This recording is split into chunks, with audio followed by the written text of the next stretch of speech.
Hello guys, welcome. This is Deepika from mytutorialrack.com, and in this tutorial we are going to take a look at another interview question. So what is the question here? Can you call a constructor of a class inside the another constructor? Yes, it is possible to call a constructor from another constructor, and this concept is called as constructor chaining.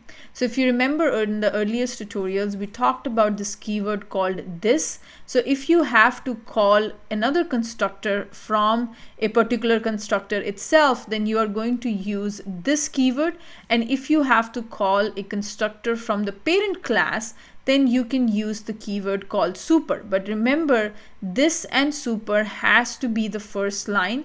And if you don't write the word super, automatically it is implicitly being called. Okay, so let's focus on this keyword here. So as you can see here, this particular example, we have created a class called constructor chaining example here, and this constructor chaining example class has three constructor. One is it doesn't take any arguments. It's a no parameterized, it's not even a parameterized constructor. This is no argument constructor.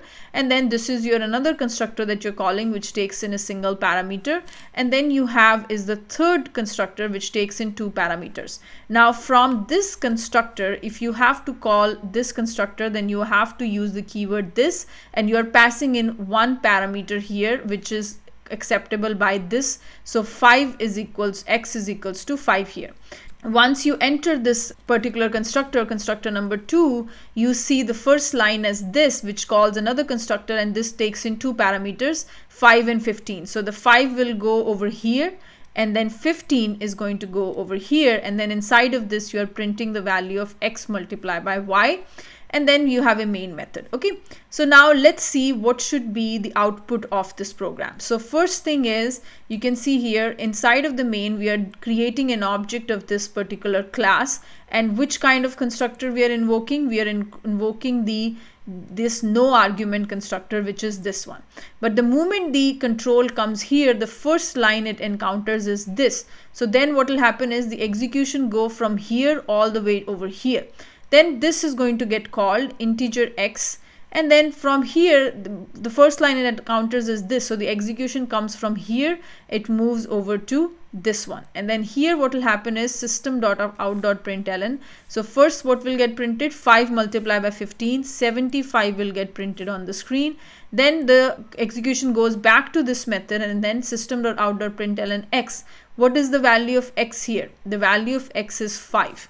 So the 5 will get printed in the screen, and then the execution returns back to this, and then the default constructor will be printed. This should be the output of this program, and let's see if our assumption is correct. Okay, so let's go back here to our Eclipse. I'm going to go to the Eclipse here.